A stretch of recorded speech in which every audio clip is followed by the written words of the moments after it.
Tadi pada saat penyembahan Tuhan bilang gini,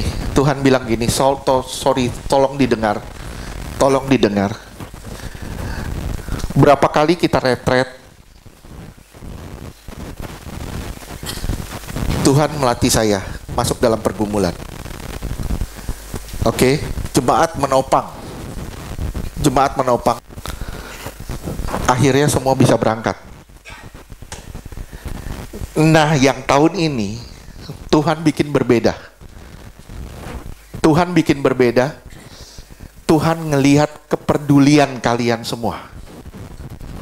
Tuhan melihat kepedulian dan persatuan kita semua. Di mana ada rasa peduli dari kita semua, di mana ada kerjasama dari kita semua. Sekali lagi, kerjasama dari kita semua. Itu yang Tuhan rindukan sebenarnya, ada kerjasama. Tidak bisa ada kerjasama kalau kita meninggikan diri. Sekali lagi, tidak akan pernah bisa ada kerjasama kalau kita merasa eksklusif. Kerjasama hanya bisa terbangun ketika kita berani merendahkan diri dan menganggap orang lain itu lebih penting daripada kita. Nah, tahun ini Tuhan bikin dengan cara yang berbeda, yaitu melibatkan semuanya, baik dalam doa, dalam dana, dalam apapun. Semua dilibatkan dengan cara penggalangan dana. Ini luar biasa loh, luar biasa. Tujuannya apa? Makanya di minggu lalu Tuhan udah ngomong judulnya, temanya tahun ini, Together We Strong. Kalau kita terpecah-pecah kita nggak kuat. Justru kita kuat karena kita bersatu. Kita kuat karena kita bersatu. Kita nggak pernah bisa kuat kalau kita terpecah-pecah. Ini yang Tuhan maukan, yang Tuhan rindukan adalah persatuan dari kita semua. Mungkin bisa dilihat di Yohanes 17 ayat 21. Yohanes 17 ayat 21.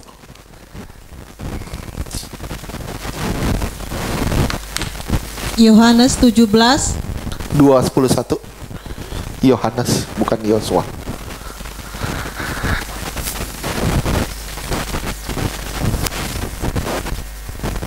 Yohanes 17 ayat 21, supaya mereka semua menjadi satu, sama seperti Engkau, ya Bapa, di dalam aku dan aku di dalam Engkau, agar mereka juga di dalam kita, supaya dunia percaya bahwa Engkaulah yang telah mengutus aku. Gimana caranya supaya dunia percaya kalau Yesus itu telah diutus oleh Bapa di surga? Gimana caranya? Nggak ada cara lain selain saudara menyatu dengan Yesus. Kalau saudara menyatu dengan Yesus, baru saudara bisa menjadi saksi Tuhan dimanapun saudara berada. Nah, yang Tuhan mau dari retret, atau saya nggak tahu retret, saya bilang aja retret dah. Kita imanin retret, amin. Kita imanin, karena sepertinya larinya kita akan bikin doa semalaman. Sepertinya kita akan jadi doa semalaman, tapi dalam waktu 3 hari 2 malam. Jangan dibalik. Kalau 3 malam 2 hari, saya bingung pulangnya kapan. 3 hari 2 malam. Tapi di sini yang Tuhan pakai adalah kita semua, dan yang Tuhan pakai adalah kepedulian kita semua. Kepedulian kita semua. Jadi gimana caranya kita semua mengambil bagian? Kita semua mengambil bagian. Yang terkecil sekalipun, saudara bisa ambil bagian. Amin? Oke, itu aja. Sekarang kita masuk, kita lanjutkan bahasan kita. Minggu lalu saya udah bahas, tapi saya akan ulang sedikit karena ini penting sekali.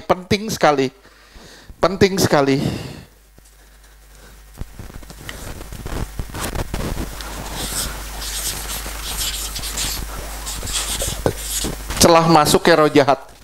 Dengan bagaimana roh jahat bekerja? Yang pertama, celah masuknya adalah karena masih adanya kutuk-kutuk keturunan. Kita udah bahas, saya nggak usah bahas lagi. Saya nggak usah bahas lagi, kalau nggak kita nggak maju-maju. Kedua, karena warisan, masih adanya warisan-warisan, kuasa kegelapan. Nah ini yang mau saya sedikit tekankan. Ini yang mau saya sedikit tekankan, mungkin bisa gambar yang akar. Saya melayani pelepasan. Tapi begitu Tuhan ngajarin ini, saya baru ngerti kenapa orang dilayani pelepasan, hari ini seminggu kemudian ada lagi, hari ini dilayani pelepasan berapa, 2 hari kemudian, bahkan 2 hari bisa muncul lagi. Kenapa? Karena akar kuasa kegelapan belum pernah tercabut. Selama akar ini belum pernah tercabut, pohon ini akan tumbuh terus. Pohon ini akan tumbuh terus. Sekali lagi, yang penting adalah pencabutan akar. Saya bilang sama saudara, pelayanan pelepasan bukan sampai apa yang kita lakukan. Bukan sampai apa yang kita lakukan, tapi harus masuk ke apa yang orang tua dan leluhur kita lakukan. Sekali lagi, apa yang orang tua dan leluhur kita lakukan. Tapi kita nggak bisa nyalahin papa kita atau mama kita. Kita nggak bisa nyalahin dia. Kenapa? Karena dia juga, papa dan mama kita adalah buah dari leluhur-leluhurnya. Nah, semakin banyaknya kuasa gelap, semakin rusak generasi berikutnya. Makanya saya bilang ya, kalau ada yang mau nikah, harus wajib dilayani pelepasan. Kenapa? Kalau nggak dilayani pelepasan, 3 tambah 3 itu 6. Mempelai laki punya 3 roh, mempelai perempuan punya 3 roh, nanti punya anak jadi 6 roh. Dan terus menerus begitu sampai pohon ini besar. Sekali lagi, terus menerus begitu sampai pohon ini besar. Kalau tidak diberesin, terus akan bergulir, berulang terus, dan nggak pernah ada beresnya. Nggak pernah akan ada beresnya. Di sini saudara lihat, saya ini yang paling sering terjadi. Ada roh perjinahan. Misalnya dari papa atau mama, ada roh perjinahan. Misalnya gini, papa mama kita nggak kawin secara gereja. Papa mama kita hanya kawin adat. Atau papa mama kita dulu kepercayaannya lain. Tidak kawin gereja. Tidak ada pemberkatan nikah. Nah, otomatis dia mewarisi roh jina. Roh jina masuk, begitu masuk di dalam kandungan, kita terjadi di kandungan, saya udah bahas, udah usah dibahas lagi ayatnya. Kita di dalam kandungan, masuk roh jina ini. Begitu kita dewasa, roh ini sudah ada. Makanya banyak kali orang sampai frustasi sendiri loh untuk menolak roh jina itu. Sampai frustasi sendiri. Aduh Pak, susah banget. Iya, kenapa?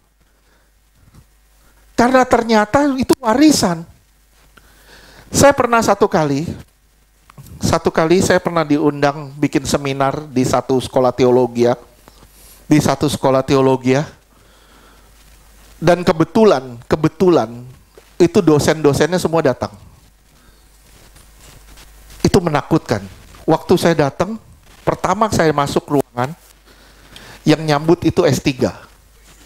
Doktor. Waduh, kecil saya. Walaupun badan saya besar, tapi kecil. Bisa jadi kecil kita ketemu yang begituan. Langsung disambut gini. Pak, dari sekolah teologi mana? Itu yang pertama kali dia ngomong, Shalom, Bapak dari sekolah teologi mana? Saya bilang, sekolah saya di kamar. Sekolah saya cuma di kamar. Kaget dia, langsung mundur. Seakan-akan dia bilang gua salah ngundang. Nih. Tapi begitu Tuhan nggak mempermalukan. Mulailah saya bicara soal mulai saya bicara soal warisan segala macam. Sampai di sini mereka terakhir selesai, satu orang dosen itu nyamperin saya keluar ke depan, dia samperin saya, dia bilang gini, "Pak, saya baru dengar lu yang begini." Saya bingung, Pak. Ini dosen ini seorang pendeta. Dan dia cukup terkenal. Dan dia bilang gini, "Pak, saya tiap khotbah itu saya bawa tablet. Tablet, tahu tablet? Tablet tahu ya? Ya, bukan obat." Dia bilang saya tiap kali khotbah saya bawa tablet. Ini catatan khotbah saya, tapi maaf Pak, di sini banyak pornografi yang saya simpen. Saya nggak bisa ngelepasinnya. Sampai dia bilang, "Gimana?" Sampai saya bilang, "Tuhan tolong saya lepasin, Tuhan tolong saya lepasin." Baru dia dengar ini, dia bilang, "Ternyata saya mewarisi. Papa mama saya tidak kawin gereja, papa mama saya di luar nikah." Nah, begitu sampai ke sini, lah ketahuan, roh najis sudah ada atau roh jina. Begitu dia gede, dia cuman kasih makan doang. Karena roh ini akan manggil terus. Kasih gua makan. Dan luar biasanya, roh jahat itu punya trik yang luar biasa. Kenapa? Karena dia coba kasih, dia minta makan dari kita. Gimana caranya dia minta makan dari kita kalau nggak punya channelnya. Oleh sebab itu dia pertemukan kita dengan channel-channel yang punya kenajisan yang sama. Misalnya si A punya roh najis, si B punya roh pemikat. Jadi satu, jebret. Tujuannya apa? Roh pemikat dapat makan, roh najis dapat makan. Roh jahat nggak mau dapat satu orang. Sekali lagi, roh jahat nggak mau dapat satu orang. Dia mau dapat sebanyak-banyaknya orang. Semakin banyak orang dapat, itu semakin senang dia. Semakin banyak dapat, semakin senang. Saya mengalami juga, saya melayani juga orang yang punya roh-roh kebencian. Dan itu sulit sekali dia. Sampai dia bilang gini, "Saya enggak akan mau ngampunin. Sampai kapanpun saya enggak mau ngampunin." Walaupun dia bilang, "Saya tahu firman." Di mulut dia bilang, "Oke lah, saya mengampuni." Di mulut dia bilang gitu. Tapi saya korek ke dalam, dia bilang, "Tidak, saya tidak mau. Tidak mau saya ketemu. Tapi oke, saya mengampuni. Tapi sorry, saya tidak mau ketemu." Kalau saya ketemu orang seperti ini, saya bilang, "Lu pulang aja. Yang bermasalah lu kok. Yang bermasalah kamu, bukan saya." Tapi saat itu Tuhan bilang, layani dia. Begitu saya masuk di pelayanan, saya nggak usir dia loh. Tapi luar biasanya, Tuhan singkapin, ternyata mamanya juga punya kebencian. Waktu dia di dalam kandungan, waktu anak ini di dalam kandungan, mamanya tuh benci banget sama mertuanya.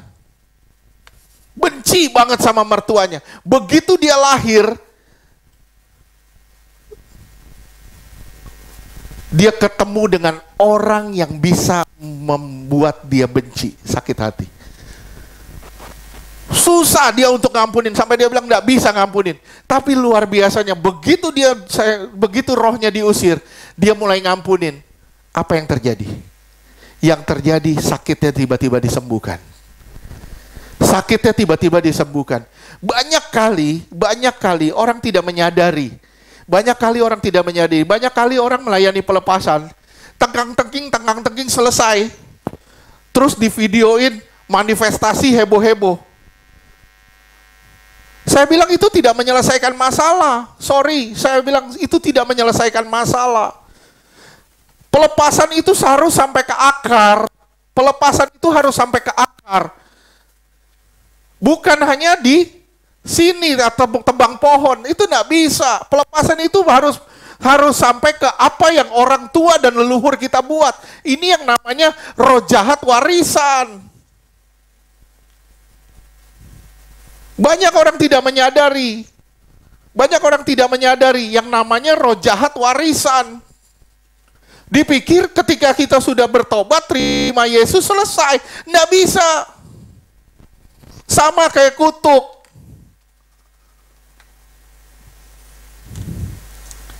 Bertobat terima Yesus, bertobat terima Yesus itu jalur yang putus. Sekali lagi, jalur yang putus. Ada gambar jalur putus.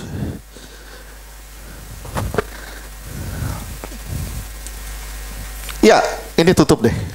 Ini sama sebenarnya. Roh jahat warisan itu sama. Ini ketika saudara terima Yesus, bertobat, ini jalur putus.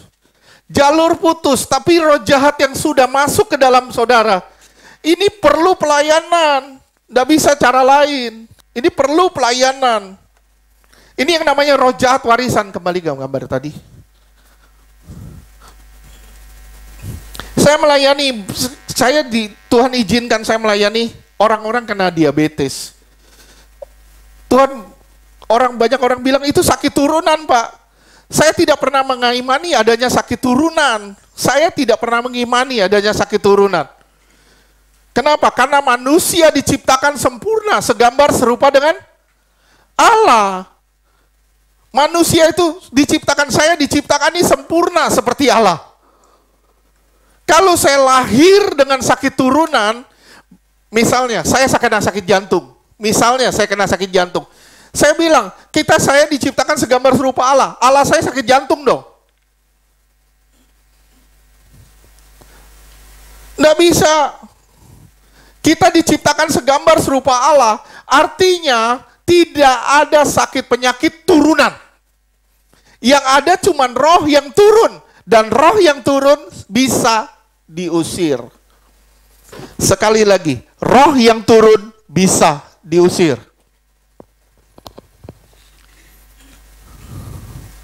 Kita banyak di lapangan dapat kesaksian orang yang alergi itu nggak ada obatnya, betul nggak? Alergi itu nggak ada obatnya, tapi orang tuanya tidak alergi. Ini yang namanya roh yang main di darah. Roh mainnya di darah. Misalnya, orang tuanya darah tinggi, turun ke anaknya, itu bisa berubah. Bukan darah tinggi lagi, tapi jadi darah rendah. Bisa juga jadi diabetes, bisa jadi alergi, bisa jadi apa. Itu pokoknya tujuannya satu. Kalau garisnya itu roh main di darah, dia akan main di darah sampai keturunan berikutnya. Kira-kira bisa ngerti nggak sampai sini? Ngerti nggak? Saya rindu, saya ngulang begini, bukan maksud apa-apa. Saya minta saudara bisa ngerti, benar-benar jalur-jalurnya roh jahat, supaya sama-sama saudara bisa jadi berkat bagi orang lain. Saudara bisa jadi berkat bagi orang lain. Ya, kalau rohnya misalnya si A punya roh yang namanya roh main di darah. Bentuknya misalnya dalam pelayanan saya ketemu roh yang main di darah itu bisa bentuknya kelelawar, bisa bentuknya lain-lain lagi.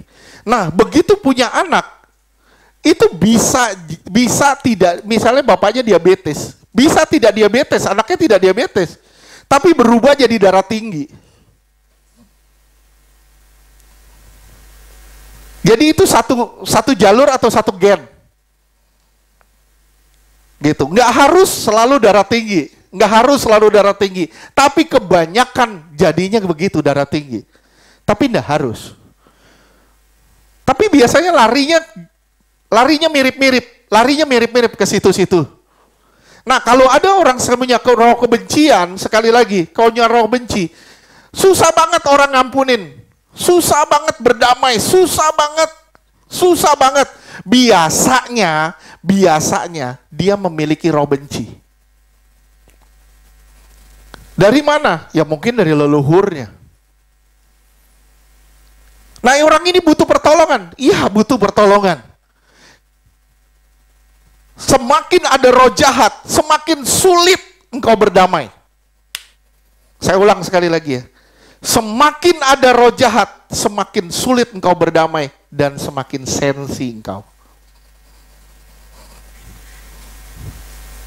Contoh. Saya ambil contoh misalnya aja, misalnya. Intan lagi benci sama saya, Intan lagi sebel sama saya. Misalnya, kita damai. Dia lagi benci sama saya. Saya ngomong sama Yuni, bisik-bisik.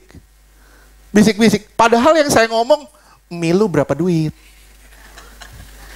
Karena saya bisik-bisik, dia bisa sensi loh.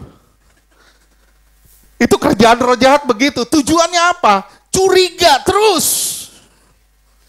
Seseorang itu akan dibuat curiga terus.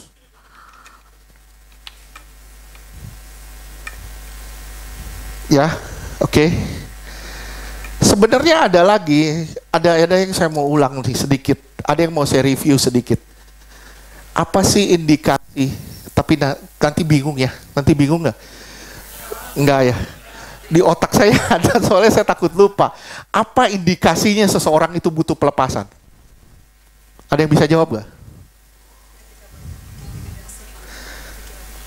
Intimidasi, oke. Pikiran, betul, bisa. Sakit, bisa. Misalnya, aduh sakit nih. Kayak kemarin, saya doain orang sampai 21 orang, akhirnya saya yang jebol juga. 2 hari 21 orang. 2 hari 21 orang, akhirnya saya tepar. Kayak gitu. Ada roh-roh jahat yang main di tubuh dalam bentuk sakit penyakit.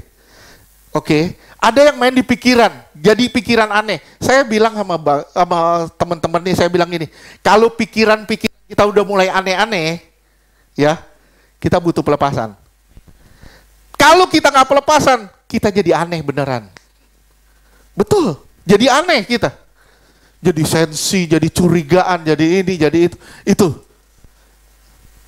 Ya, tapi jangan menikmati. Nanti ada lagi yang masuk di karakter. Kalau karakter memang curigaan gitu, lu jangan nyalain pelepasan dong. Memang lu aneh. Nah, biasanya ada lagi satu lagi, luka batin, tapi saya belum bahas. Makanya saya bilang, aduh, Bapak, Ibu minta tolong 5 sesi juga nggak kelar ini kalau saya mau bahas detail. Nggak akan bisa selesai. Masuk di luka batin, masuk di lingkungan, masuk di mana-mana. Karena kenapa? Karena kita berjalan di alam ini, dan kita dikelilingi oleh kuasa-kuasa kegelapan, dan dia bisa main di segala penjuru, dalam segala perkara dalam hidup kita. Oke. Nah, gimana caranya saudara bisa menang? Satu-satunya jalan saudara hanya bisa menang ketika saudara hidup di dalam Tuhan. Hidup di dalam Tuhan, berjalan bersama Tuhan, dan hidup dalam firman. Gimana caranya saudara bisa hidup dalam Tuhan kalau ada roh jahat di dalam saudara? Sekali lagi, saudara hanya bisa menang kalau saudara hidup di dalam Tuhan. Tapi gimana caranya saudara hidup di dalam Tuhan kalau ada roh jahat di dalam saudara? Susah. Betul nggak? Indikasi lain kalau saudara butuh pelepasan, kalau saudara udah nggak bisa berdoa. Kalau saudara mulai nyembah, ku sembah kau, blek tidur. Itu indikasinya you butuh pelepasan. Oke, ketiduran, baca Alkitab, tidur. Nyembah, tidur. Nonton sinetron, melek. Itu indikasinya saudara butuh pertolongan. Terus keinginan akan dosa itu besar biasanya. Keinginan akan dosa itu besar. Coba lihat ya. Coba lihat Keluaran 8 ayat 8. Makanya saya bilang kalau bahas pelepasan itu larinya kemana-mana. Keluaran 8 ayat 8. Kemudian Fir'aun memanggil Musa dan Harun serta berkata, "Berdoalah kepada Tuhan supaya dijauhkannya kata-kata itu daripadaku dan daripada rakyatku." Iya. Jadi Firaun ini kena kutuk, kena tulah. Kenapa? Karena tujuannya satu. Waktu Musa datang ke Firaun, Musa bilang apa? Biarkan umatku pergi dan mereka beribadah kepada Tuhan. Betul gak? Berarti orang yang terikat dengan kuasa kegelapan sulit untuk beribadah. Sulit untuk beribadah. Saudara akan enjoy ketika doa korporat. Tapi saudara susah masuk 1 jam atau setengah jam aja di dalam doa pribadi. Setengah jam aja saudara masuk doa pribadi 1 lawan 1 sama Tuhan, itu sulit luar biasa. Kenapa? Karena adanya kuasa gelap.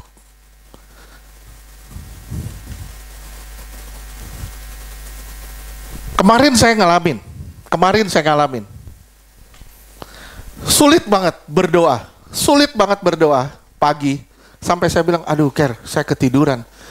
Tapi saya lawan terus, saya tumpang tangan sendiri, saya berperang, di situ berperang. Akhirnya saya menang loh, bisa 1,5 jam. Masih bisa 1,5 jam. Tapi berperang, tapi sulit. Kalau saudara nggak berperang, saudara masuk sendiri, saudara akan tepar tidur di kamar. Benar, itu benar loh. Kita banyak ngelayanin orang. Itu roh jahat bekerja sedemikian rupa, tujuannya hanya satu, mematikan rohani saudara. Sampai saudara nggak bisa berdoa lagi, sampai saudara nggak bisa nyembah lagi. Mungkin pada saat saudara berdoa atau nyembah korporat, saudara bisa enjoy. Tapi begitu saudara masuk ke dalam doa pribadi 1 lawan 1 sama Tuhan, itu sulit luar biasa. Itu indikasi. Ya. Keluaran 10 ayat 3. Keluaran 10 ayat 3. Lalu Musa dan Harun pergi menghadap Fir'aun dan berkata kepadanya, "Beginilah firman Tuhan, Allah orang Ibrani, berapa lama lagi engkau menolak untuk merendahkan dirimu di hadapanku? Biarkanlah umatku pergi supaya mereka beribadah kepadaku." Biarkan umatku pergi supaya mereka beribadah kepadaku. Engkau tidak akan pernah bisa beribadah kepada Tuhan dengan membawa roh jahat di dalammu. Sulit engkau akan beribadah kepada Tuhan. Sulit engkau akan menyembah. Sulit engkau baca firman. Sulit engkau cari kebenaran. Kenapa? Karena ada roh jahat di dalam kita. Nah, banyak orang udah tahu sulit, tetap enjoy. Nggak apa-apa Pak, perjalanan kita memang sulit. Nggak begitu juga kali. Tapi saya bilang sekali lagi ya, saya ulang sekali lagi, kalau punya pikiran udah aneh-aneh, kalau udah mulai nggak bisa berdoa, saudara butuh pertolongan. Tapi kalau saudara minta pelepasan terus, you paling aneh.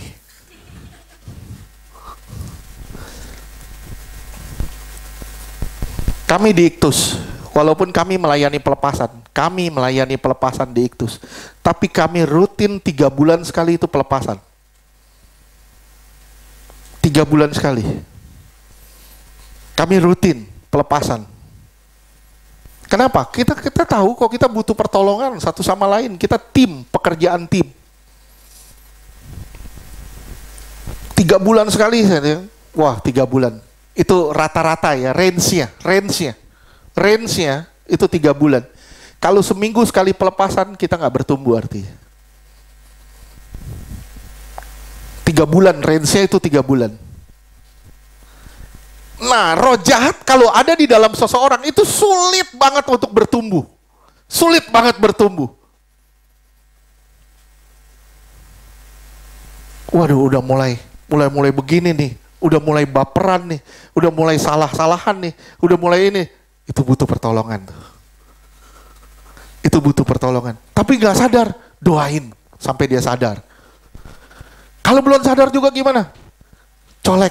Kalau dicolek gak sadar juga, ketok palanya. Nggak bercanda ya. Oke, sampai di sini ngerti ya? Ngerti ya? Ini penting loh warisan ini. Warisan kalau nggak dicabut, dia akan tumbuh lagi. Makanya kami selalu lihat kalau pelayanan altar call itu tidak menyelesaikan masalah. Tidak pernah menyelesaikan masalah. Kenapa? Karena pelayanan altar call itu seperti tebang pohon. Sekali lagi, pelayanan altar call itu seperti tebang pohon tapi tidak pernah mencabut akar. Roh jahat itu harus dicabut sampai ke akar-akarnya. Kalau nggak dicabut sampai ke akar-akarnya, dia akan kembali lagi. Nah, setelah dia dicabut sampai ke akar, kalau saudara nggak hidup di dalam pertobatan, nggak ada tanggung jawab. Oleh sebab itu pelayanan pelepasan saya sebut dengan nama pelayanan tanggung jawab. Misalnya, Pak Ais bisa bersihin ruangan ini nggak Pak 1 hari Pak? Bisa ya Pak ya? Bisa ya? Bisa ya? Tapi jaga ruangan ini tetap bersih, itu butuh tanggung jawab. Pak Ais bisa bersihin ruangan ini 1 hari selesai kok. Tapi ngejaga ruangan ini tetap bersih, itu tanggung jawab kita. Kotoran bisa masuk dari mana? Pintu terbuka, jendela terbuka, tutup dong. Kalau jendela pintunya karena ditutup, dia akan masuk lagi. Nah, kalau dia masuk lagi, dia akan ngerusak lagi. Nah, ini yang namanya tanggung jawab sebenarnya. Ini yang namanya tanggung jawab. Nah, banyak orang sudah dilepaskan merdeka, tidak ada tanggung jawab. Terus nyalain pelepasan. Saya sudah dilayain pelepasan kok begini-gini aja. Lu pertobatan lu gimana? Kalau bertobatnya nggak benar-benar, nggak serius, jangan nyalain pelepasan dong. Karena kembalinya ke diri kita kok. Gimana caranya tempat yang kosong ini kita isi dengan kebenaran? Gimana caranya tempat yang kosong ini kita isi dengan firman Tuhan? Dan gimana caranya hidup kita bersentuhan terus dengan Allah? Nah, ini sebenarnya ini inti dari pelayanan pelepasan. Saya ngelihat ya, saya pernah melayani satu orang anak muda, sampai dia bilang gini, Pak kenapa ya kalau saya pacaran sama orang Kristen kok nggak srek ya? Kok nggak enak ya? Pacaran sama orang Kristen kayaknya nggak pas gitu, nggak sinkron gitu. Tapi kalau dengan kepercayaan lain, dengan agama lain, kok kayaknya pas banget gitu. Kenapa bisa gitu? Dia bilang gitu. Kenapa bisa gitu? Begitu dilayani, ternyata dia ada roh kepercayaan palsu. Roh kepercayaan palsu kerjanya gimana? Roh kepercayaan palsu tuh kerjanya begini. Nanti kalau ada roh itu di dalam seseorang, roh ini akan manggil dari luar. Dan dia nggak akan pernah nyaman dengan orang-orang yang seiman. Nah nanti kita nggak diberesin, keturunan kita yang bermasalah loh. Keturunan kita yang bermasalah. Nah roh kepercayaan palsu itu kerjanya gini. Si A ini punya roh ini. Punya roh kepercayaan palsu. Oke. Dia nggak bisa bersentuhan dengan orang-orang yang seiman dengan dia. Nggak bisa. Akhirnya dia harus cari orang yang tidak seiman dengan dia. Dia cari dengan orang tidak seiman dengan dia. Tujuannya apa? Roh ini kan harus dapat makan. Roh ini bisa dapat makan ketika dia menyangkal Yesus. Sampai sini ngerti dah? Ngerti dah? Begitu dilayani, ternyata mamanya itu dari seberang. Mamanya dari seberang. Begitu kawin sama papanya, masuk Kristen. Sampai sini ngerti? Pak, udah masuk Kristen. Iya, sudah masuk Kristen, tapi tidak dilayani pelepasan. Rohnya turun ke anaknya. Nah, banyak orang tua sampai bilang, Pak, saya bingung nih, anak saya nggak bisa lepas-lepas. Iya, kenapa? Nah, kalau ada roh itu di dalam kita beresin dong. Nah, ada lagi roh kepercayaan palsu, tujuannya gimana? Roh kepercayaan palsu tujuannya gimana? Misalnya orang tua kita sering kecewa sama Tuhan. Orang tua kita sering kecewa sama Tuhan. Aduh Tuhan, hidup gua susah banget. Kok begini, kok begini, kok begini, kok begini. Roh turun ke orang tua. Begitu sampai ke kita juga jadi sering kecewa loh sama Tuhan loh. Kita jadi sulit melewati hidup ini dan kita akhirnya, maaf saya kasih tanda kutip, kita akhirnya seperti sensi sama Tuhan. Ini banyak kita hadapin. Loh kok begini Pak, kok Tuhan begini, sepertinya Tuhan jahat. Sampai saya baru ngelayanin kemarin, kok Tuhan jahat sekali Pak, kok saya Tuhan begini. Kenapa? Karena ternyata orang tuanya mewarisi roh itu. Begitu ada roh itu di anak, roh kepercayaan palsu itu, begitu turun, ya anaknya harus melakukan hal yang sama. Tujuannya apa? Dia harus nolak Yesus. Sampai sini ngerti tidak? Ngerti ya? Nah, penolakan bisa turun enggak? Penolakan juga bisa turun. Misalnya gini, saya anak tertolak. Orang tua saya menolak saya. Begitu saya punya anak, saya akan tolak anak saya loh. Saya anak tertolak, misalnya, saya bukan anak tertolak. Misalnya saya anak tertolak. Nanti begitu saya punya anak, dengan 1001 cara saya akan nolak anak itu.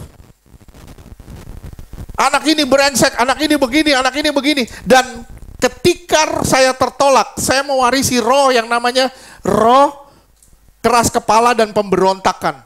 Begitu ada roh keras kepala pemberontakan, turun kita ke anaknya, turun ke anak kita juga. Begitu anak kita turun ke anak kita juga jadi keras kepala dan suka berontak. Berapa banyak orang tua pegel didik anak. Kenapa? Anaknya berontak mulu. Kenapa? Kok anak saya jadi kasar? Kok anak saya ngomongnya begini? Kok anak saya begini? Nah, kita harus lidikin, ada nggak roh tertolak itu di anak itu?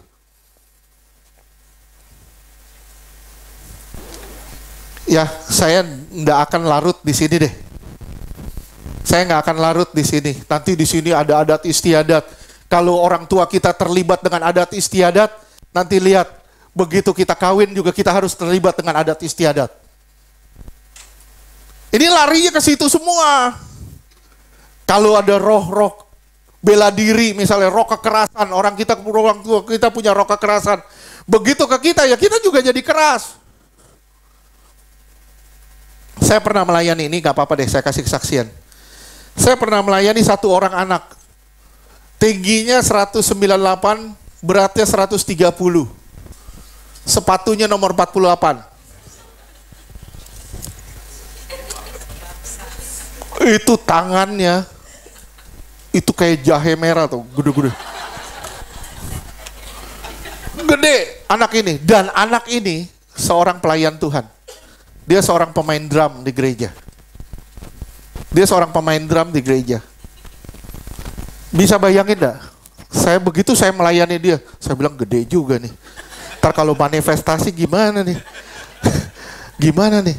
Tapi luar biasa. Begitu ngobrol, saya kaget sama anak ini. Kenapa? Karena anak ini bilang gini, Pak, umur 14 tahun, saya berapa kali mau bunuh diri. 14 tahun saya berapa kali mau bunuh diri. Dia bilang, saya pernah minum Baygon.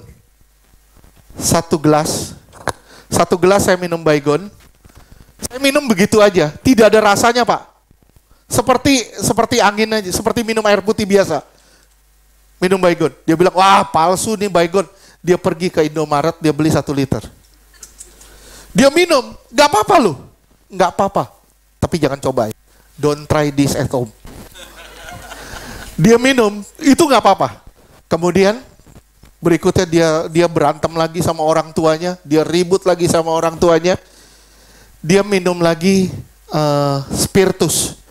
Spiritus 1,5 liter. Botol aqua yang 1,5 liter, dia penuhin spiritus. Dia bilang, wah itu orang miras oplosan isinya spiritus, katanya orang mati katanya.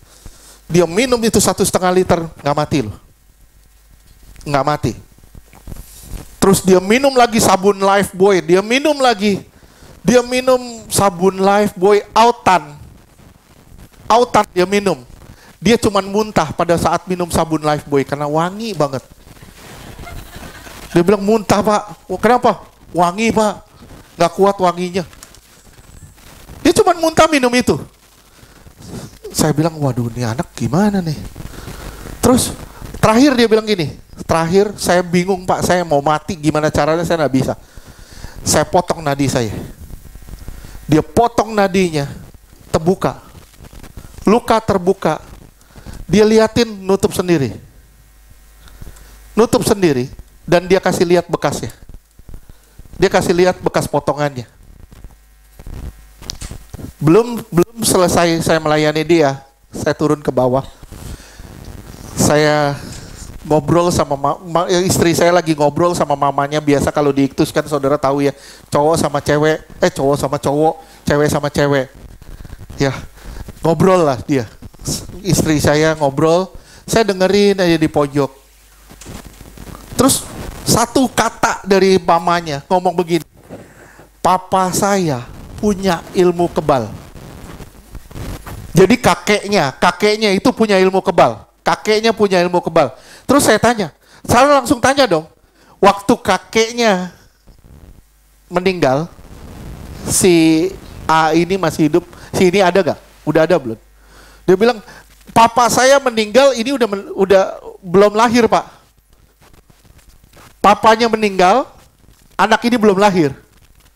Nggak ketemu kan? Tapi rohnya turun. Roh jahat begitu tuh, nggak perlu ketemu, rohnya bisa turun. Gimana kalau ada roh gagal? Ya gagal terus. Mau usaha apapun gagal kok. Mau bikin apapun gagal kalau ada roh gagal. Nah itu kejadiannya. Nah kalau itu nggak diberesin, akhirnya anak ini diberesin. Ya puji Tuhan, mamanya langsung berapa hari kemudian mamanya langsung telepon saya, dia bilang anak saya berubah total berubah. Jadi sabar, jadi penurut, nggak seperti dulu berontak. Nah dia juga produk tertolak. Hati-hati ya, hati-hati. Ini saya ngomong sama saudara, ini yang namanya jebakan penolakan. Jebakan penolakan tuh kayak apa? Misalnya gini, saya punya anak. Misalnya anak saya si Pagani misalnya. Saya punya anak Pagani. Karena saya sayang sama anak saya ini. Cium tangan papa.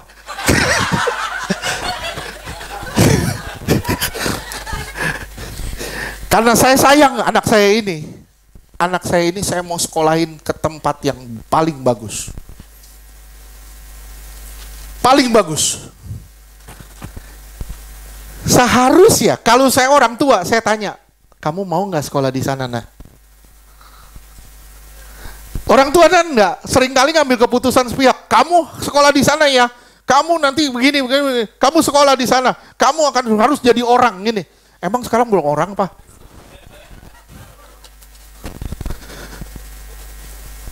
Nah banyak orang gitu loh, banyak orang gitu. Anaknya terpisah dengan alasan sekolah yang terbaik. Anak ini nggak siap. Nah begitu anak ini nggak siap, anak ini tertolak tanpa disadari. Anak ini akan tertolak tanpa disadari. Ini yang saya sebut dengan nama jebakan penolakan.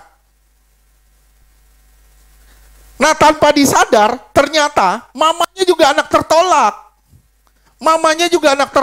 Dan begitu mamanya tertolak, dia berusaha nolak anaknya. Tapi dengan maksud yang baik. Sekali lagi saya bilang, segala sesuatu yang baik belum tentu benar. Segala sesuatu yang baik belum tentu baik. Segala sesuatu yang baik belum tentu benar. Kita pikir itu baik, tapi belum tentu benar loh.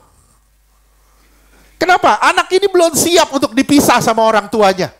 Anak ini belum siap untuk terpisah. Tapi anak ini dipaksa untuk berpisah. Nah, roh jahat itu main di segala cara hidup kita. Main di segala aspek kehidupan kita. Tujuannya cuma satu, ngejatohin kita dan membuat kita terhilang. Yohanes 10 ayat 10 bilang, iblis datang untuk mencuri, membunuh, dan membinasakan. Tapi Tuhan datang untuk membebaskan saudara. Makanya banyak kali orang antipati dengan pelayanan pelepasan. Kenapa? Karena mereka pikir ini tidak perlu. Sebenarnya ini sangat dibutuhkan di dalam gereja. Sangat dibutuhkan. Kenapa? Ini pertumbuhan rohani tergantung di sini kok. Sekali lagi, pertumbuhan rohani itu tergantung di situ.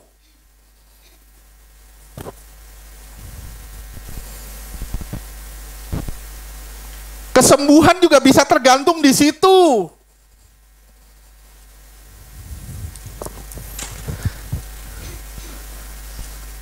Saya kasih contoh ya. Lia kemarin flu berat waktu itu. Ingat gak?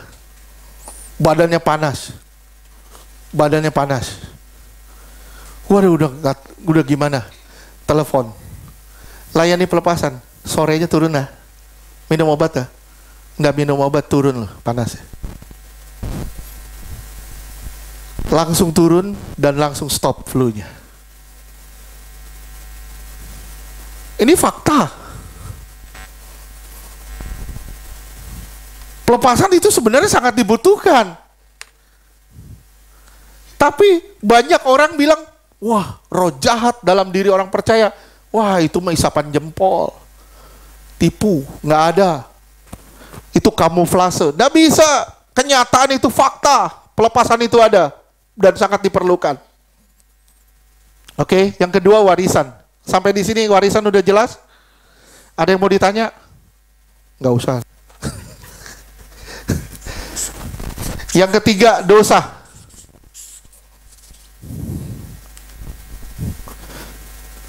Dosa itu juga penghubung antara manusia dengan roh jahat. Sekali lagi, dosa itu juga penghubung antara manusia dengan roh jahat. Jadi jangan anggap remeh berbuat dosa dengan alasan kebaikan Tuhan apalagi. Allah itu baik, dia mengampuni dosa. Amin. Allah itu baik mengampuni dosa. Tapi permasalahannya, gimana kalau saat saudara berbuat dosa, roh jahat sudah masuk dan roh jahat mengurusak hidup saudara. Dosa itu bukan perkara simpel. Sekali lagi, dosa itu bukan perkara simpel. Kalau dosa itu perkara simpel, buat apa Yesus datang ke dunia dan mati buat saudara? Nggak perlu Allah turun ke dunia. Nggak perlu Allah turun ke dunia untuk mati bagi kita semua. Dosa bukan perkara simpel. Dosa itu perkara serius, sekecil apapun. Sekecil apapun dosa itu serius banget.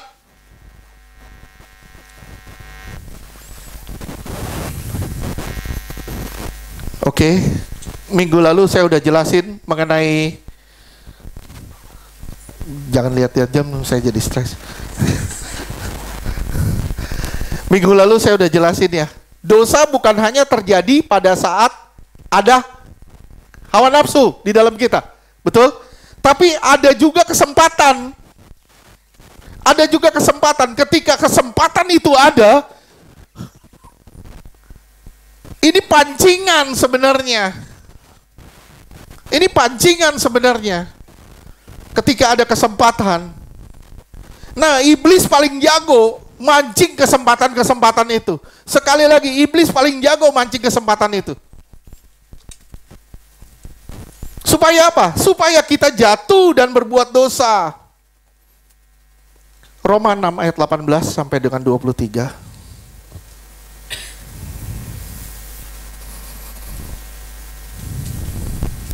Roma 6 ayat 18. Kamu telah dimerdekakan dari dosa dan menjadi hamba kebenaran. Kamu sebenarnya sudah dimerdekakan dari dosa dan menjadi hamba kebenaran. Terus 19. Roma 6 ayat 19. Aku mengatakan hal ini secara manusia karena kelemahan kamu. Sebab sama seperti kamu telah menyerahkan anggota-anggota tubuhmu menjadi hamba kecemaran dan kedurhakaan yang membawa kamu kepada kedurhakaan. Demikian hal kamu sekarang harus menyerahkan anggota-anggota tubuhmu. Kamu harus menyerahkan anggota tubuhmu. Jadi ada respon dari kita. Untuk menjadi kudus, itu pekerjaan Allah. Saya setuju itu 100% pekerjaan Allah. Tapi kalau saudara tidak merespon, tidak akan ada kekudusan. Banyak orang bilang untuk menjadi kudus itu butuh firman, butuh ini. Iya butuh, tapi gimana caranya saudara menjadi kudus? Kalau saudara nggak pernah merespon firman. So gimana saudaranya menjadi kudus? Kalau saudara nggak pernah membuat hubungan dengan Allah.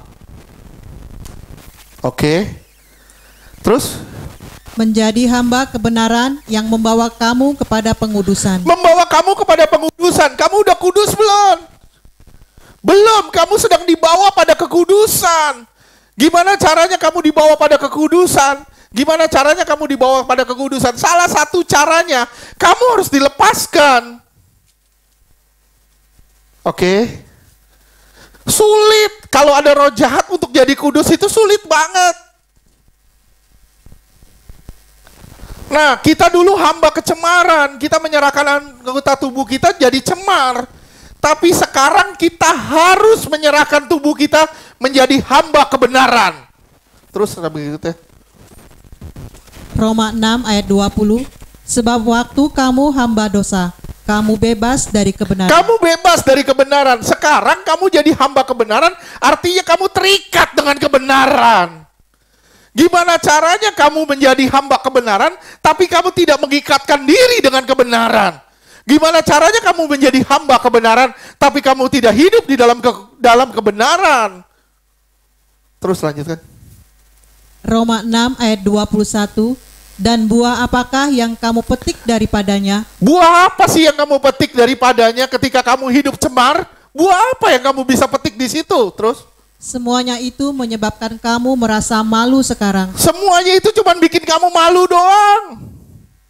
Terus? Karena kesudahan semuanya itu ialah kematian. Kamu pasti mati.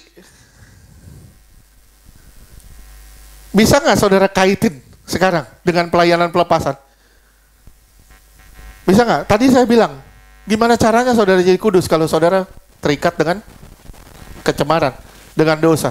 Gimana caranya saudara bisa bertumbuh kalau saudara dihalangi pertumbuhannya? Misalnya gini, saudara lihat ya, misalnya, saya gimana caranya saya bisa sampai besar begini kalau ada yang menggerogoti di dalam tubuh saya? Bisa ngerti dah? Bisa ngerti ya?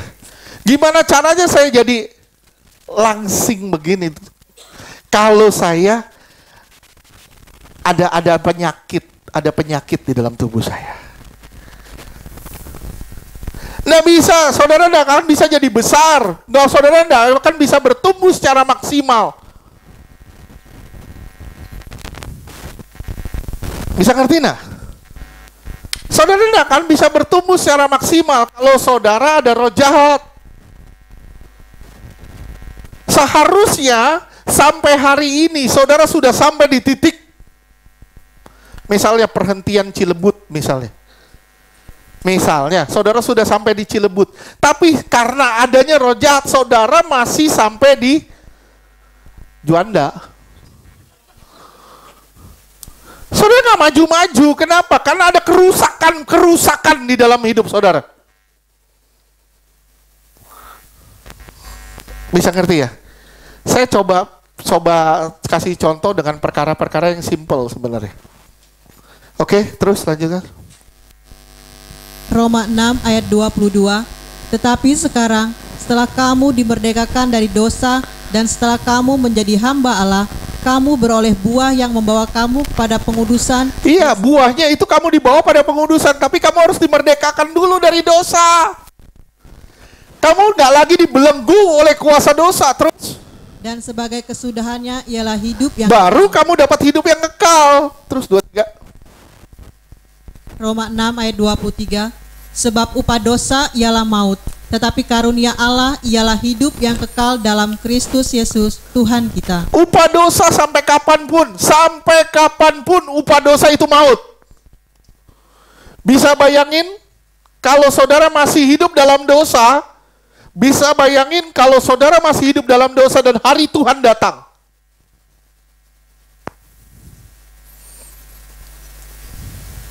Coba bayangin. Nggak mau. Nggak enak pasti. Oleh sebab itu Tuhan bilang apa? Waspada dan berjaga-jagalah senantiasa. Hari Tuhan itu datang seperti pencuri. Kita nggak tahu kapan waktunya. Hari ini kita masih sehat, nggak tahu besok gimana.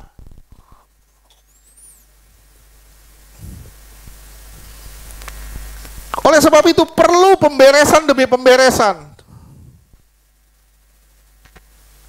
Nah, maka itu di 1 Samuel 15 ayat 8 sampai 11. Dosa sekecil apapun itu tidak bisa dibiarkan. Kenapa? Karena dosa sekecil apapun itu adalah celah bagi kuasa kegelapan.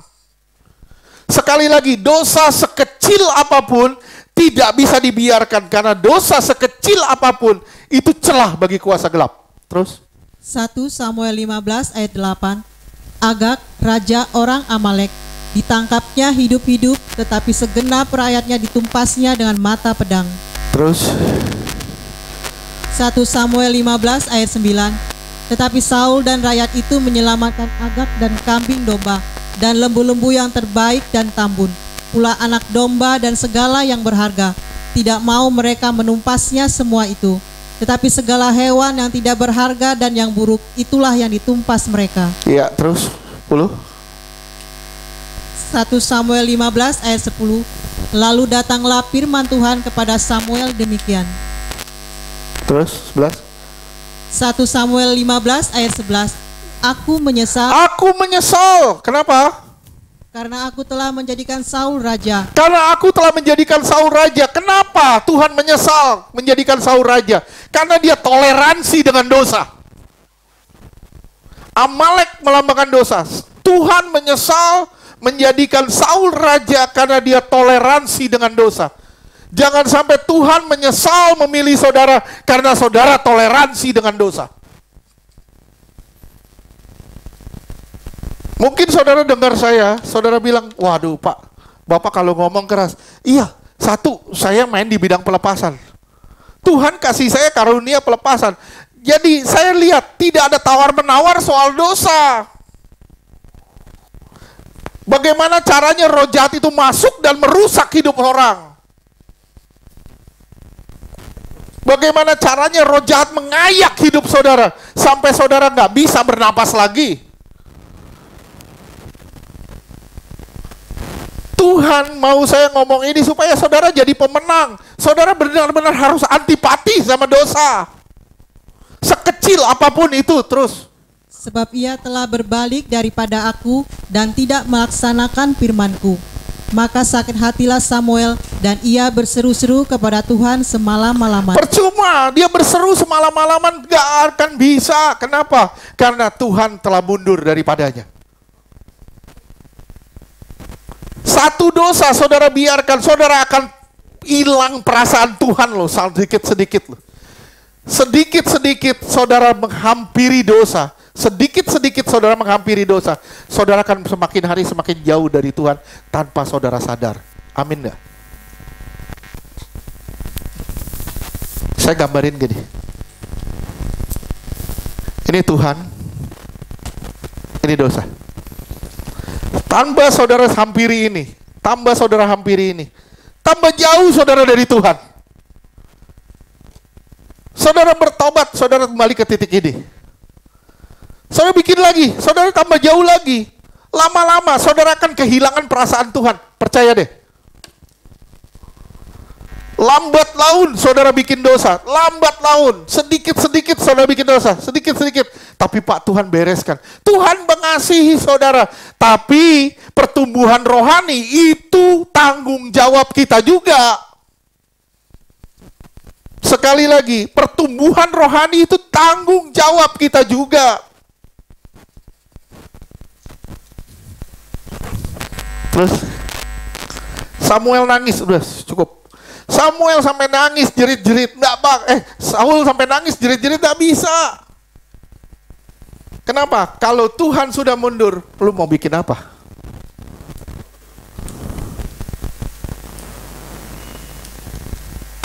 Satu Korintus 6 ayat 15 sampai 16.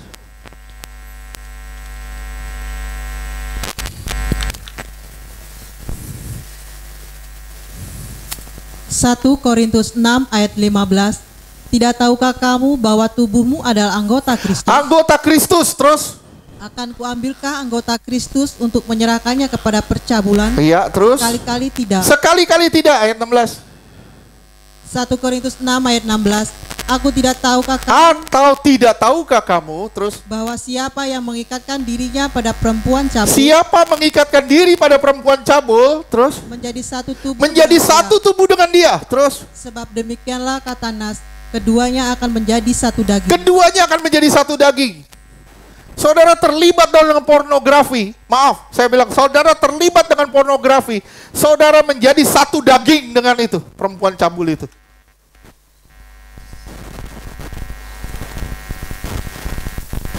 Saya melayani perempuan. Maaf, perutnya sampai membesar. Ke dokter semua tidak tahu kenapa itu perutnya membesar. Dicek di mana-mana nggak tahu perutnya kenapa membesar. Aduh, luar biasanya. Tuhan suruh saya megang dia.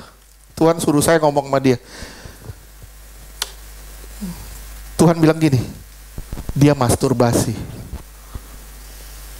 Perempuan itu masturbasi. Saya bilang, aduh Tuhan, jangan suruh saya ngomong yang begini deh. Tuhan bilang, ngomong. Saya bilang, nggak mau Tuhan, nggak mau. Akhirnya 3 kali Tuhan suruh saya ngomong. Akhirnya saya ngomong, ibu masturbasi. Dia nangis langsung, dia bilang, iya saya melakukan itu. Tahu nggak saudara? Begitu perempuan ini masturbasi. Sorry, saya nganggap semuanya sudah dewasa ya. Ya, yang masih kanak-kanak tolong tutup telinga. Ya, begitu ibu ini melakukan masturbasi, tanpa dia sadar dia sedang bersetubuh dengan satu roh. Dia bersetubuh dengan roh jahat. Nah, begitu dia bersetubuh dengan roh jahat, tanpa dia sadar, perutnya makin membesar tanpa ada jawaban. Bisa bayangin laki-laki yang melakukan hal serupa. Dia menjadi satu daging dengan perempuan cabul. Dia menjadi satu daging dengan roh kenajisan.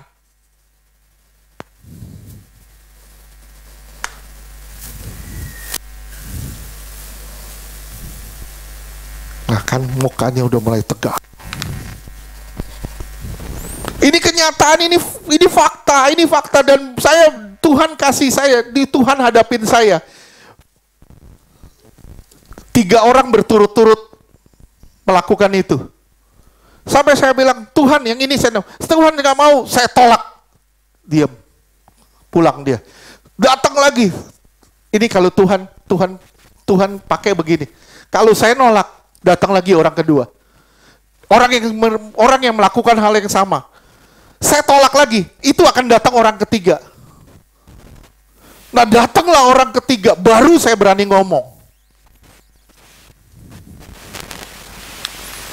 Tambah hari tambah membesar perutnya. Tambah hari tambah membesar perutnya. Oh, dia nggak tahu kenapa. Ternyata dia melakukan dosa itu.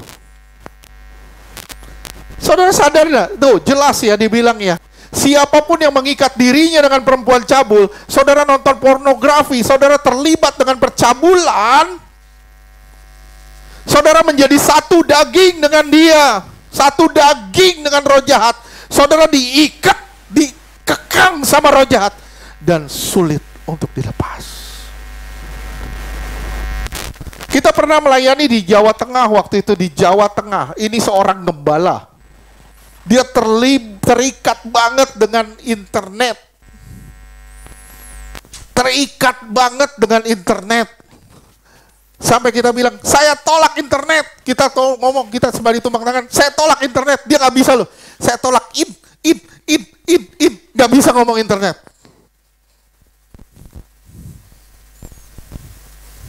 Ini keterikatan.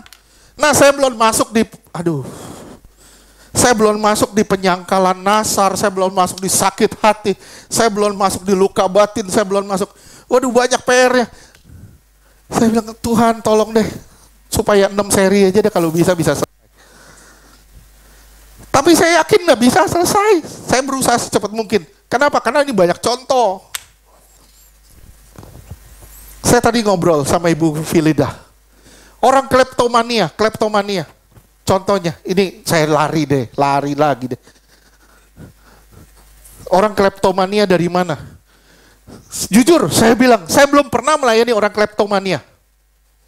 Belum pernah. Tapi, saya bilang, saya punya teman SD. Kenapa dia sampai kleptomania? Kenapa? Nggak tahu kan? Mau tahu jawabannya? Nih, dia sampai klepto gini. Dia pergi sama papa mamanya ke satu supermarket. Pergi ke satu supermarket, mama papa begitu dia minta sesuatu, mama papanya mempermalukan dia di depan di supermarket itu. Dia teriak-teriak, mama papanya teriak, nggak boleh. Tahu apa yang terjadi? Anak ini nyimpen luka di dalam. Begitu gede, setiap ke supermarket dia pengen ngambil. Dia nggak pengen beli. Saya pernah waktu itu masih SD, diajak sama dia ke supermarket. Saya nggak tahu kan dia begitu kan. Saya nggak tahu dia begitu. Saya diajak sama dia ke supermarket. Waktu itu masih Hero. Masih Hero. Ada yang tahu Hero?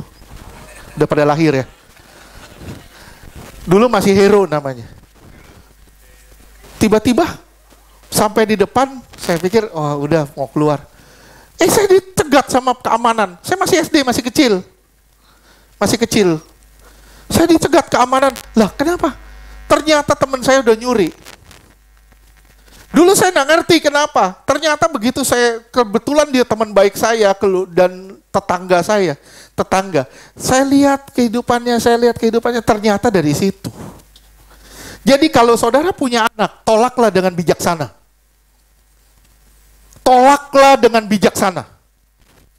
Jangan pernah mempermalukan anak ini di depan umum. Karena itu akan jadi luka batin. Kalau jadi luka batin, itu akan ngerusak karakternya di kedepan hari.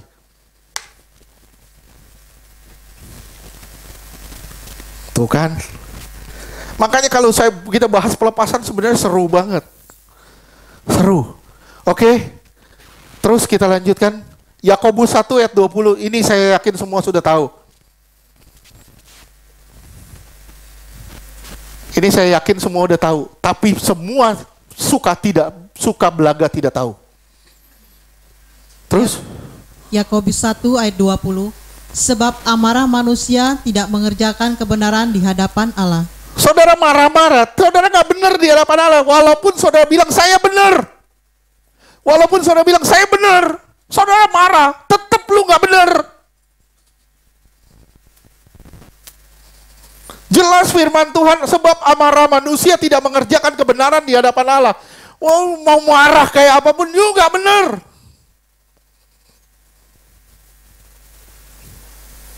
Tapi Pak, masa nggak boleh marah? Saya bilang, nggak boleh. Anak nakal gimana Pak? Tegur. Dengan kasih. Bukan marah-marah. Nah, di dalam kuesioner, di Iktus, saya selalu lihat gini, kesurupan, kerasukan roh jahat. Banyak orang nggak sadar, dia bilang waktu ditanya, pernah kesurupan nggak? Kerasukan roh jahat. Semua pada bilang tidak. Salah satu bentuk kesurupan kerasukan roh jahat ketika saudara marah tidak terkendali. Waduh, saya sering kesurupan dong Pak. Ini fakta. Ketika saudara sudah tidak terkendali, saudara amarah, saudara sudah tidak bisa dikendalikan. Saya bilang sama saudara, di situ saudara sedang dirasuk sama kuasa gelap. Oke. Terus kita lanjutkan. Ya.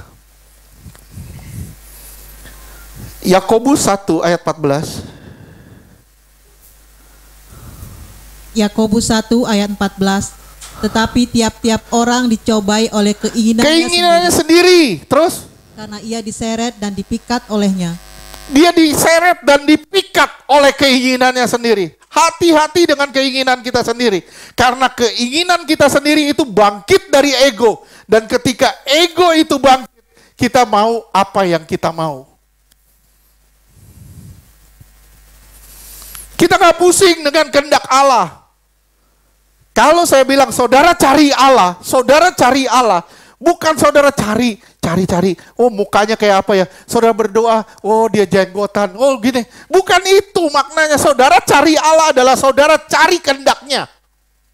Cari pikirannya, cari juga perasaannya.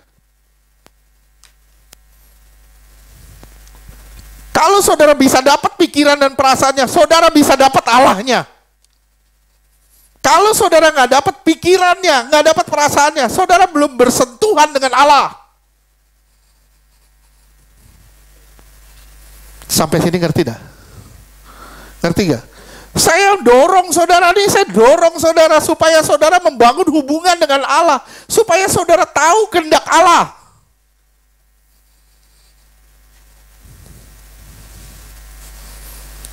Tiap kali mau ibadah, saya selalu bilang gini, Tuhan saya nggak mau Tuhan mengizinkan.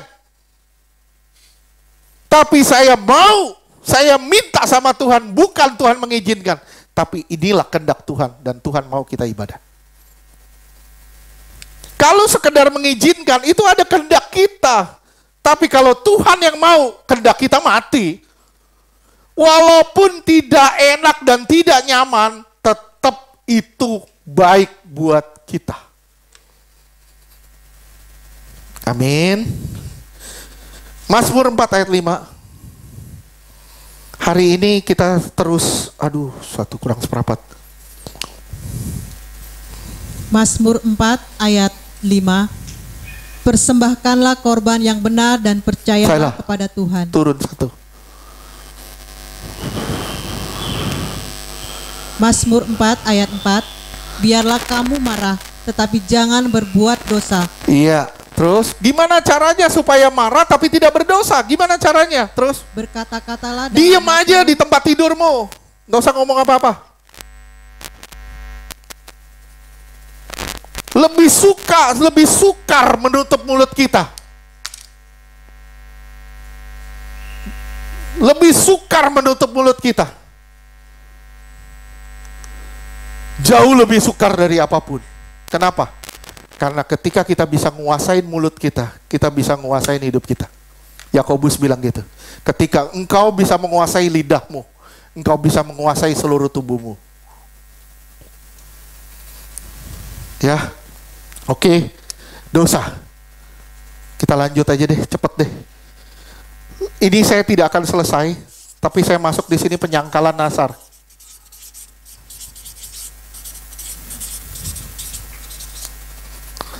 Menyangkal nasar. Waduh, ini bahaya loh penyangkalan nasar ini. Ini mendukakan roh dan ini hukumannya mati. Ingat gak khotbah saya sumpah palsu? Ingat khotbah saya sumpah palsu? Hidupmu adalah sumpah. Engkau terikat dengan sumpah mulai dari kamu percaya Yesus sampai kamu nanti mati. Apapun yang saudara pernah ucapkan untuk pelayanan, baik langsung ke Tuhan ataupun tidak langsung ke Tuhan, itu mengikat dan itu nasar.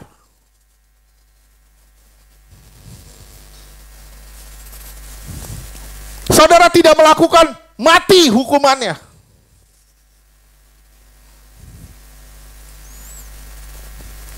Saudara cukup bilang gini, Pak, nanti Natal gue bantu Pak. Begitu Natal, saudara tidak bantu. Saudara sudah terikat dengan sumpah di situ. Saudara walaupun nggak ngomong langsung ke Tuhan, saudara ngomong ke saya, tapi apapun yang saudara ucapkan berhubungan dengan pelayanan, itu sumpah. Dan ketika saudara melanggar, saudara melakukan sumpah palsu.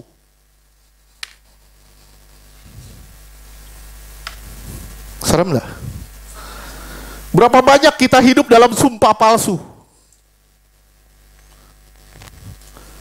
Saya kulitnya doang ya. Hari ini kulit doang, mengenai Nasar. Kulit doang. Saya ngelihat banyak orang bermasalah. Walaupun di zaman Ananias Safira itu langsung mati. Tapi sekarang Tuhan memberi kesempatan kepada orang itu. Tapi ujung-ujungnya itu mati juga. Ujung-ujungnya itu matinya parah. Kenapa? Karena banyak ucapan dia yang dilanggar. Dan itu masalah fatal di dalam kekristenan. Berapa banyak orang menyangkal Nasar sedemikian rupa. Sorry, maaf. You berjanji dengan Tuhan, yang bisa batalin siapa? Yang bisa batalin cuma Tuhan. Kita punya hak untuk membatalkan? Enggak, walaupun kita yang ngucap. Betul gak? Walaupun kita yang ngucap, tapi tidak bisa kita yang membatalkan. Hanya Tuhan yang bisa membatalkan. Kalau Tuhan membatalkan, itu dengan cara Tuhan, bukan dengan cara kita.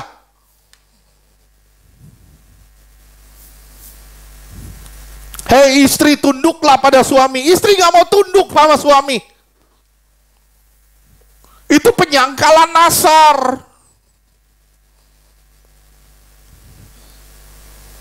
Hei suami, kasihlah istri. Suami sering mukulin istri. Itu nyangkal Nasar. Saya melayani. Baru-baru ini saya melayani orang sampai lumpuh. Kenapa? Karena dia mukulin istrinya. Oh, seorang suami yang suka mukulin istrinya pasti akan berujung lumpuh. Ya. Amin. Amin. Suami-suami tidak berani amin. Pak Yogo amin ya. Oh. Oke. Istri-istri tunduk pada suami. Istri nggak mau tunduk sama suami. Istri jadi raja. Nggak bisa. Rumah tangga di mana istrinya itu jadi imam, saya bilang tidak pernah akan diberkati Tuhan. Tidak akan bisa diberkati Tuhan. Tidak akan.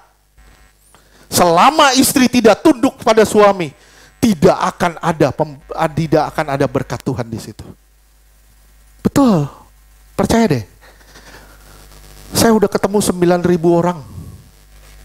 Benar, dilayani secara pribadi 7.000 sampai 8.000 secara pribadi. Tidak ada seorang istri yang tidak tunduk sama suami dan rumah tangga diberkati. Tidak ada. Dan tidak ada seorang suami yang suka mukulin istri dan rumah tangga diberkati. Itu tidak ada.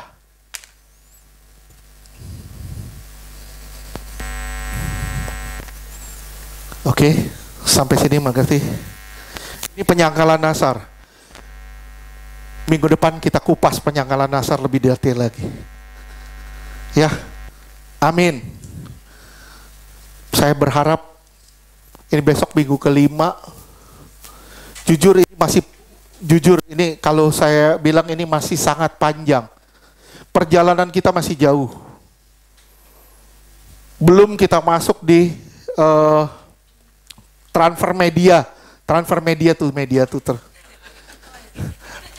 media contohnya ya pokoknya media massa, media elektronik, media online itu bisa transfer ke kita dari apapun, dari game, dari berapa banyak dari kita terikat dengan HP itu bisa transfer loh. Nah itu bahaya loh. Nah minggu depan saya berharap kita bisa masuk di transfer media, bisa masuk juga di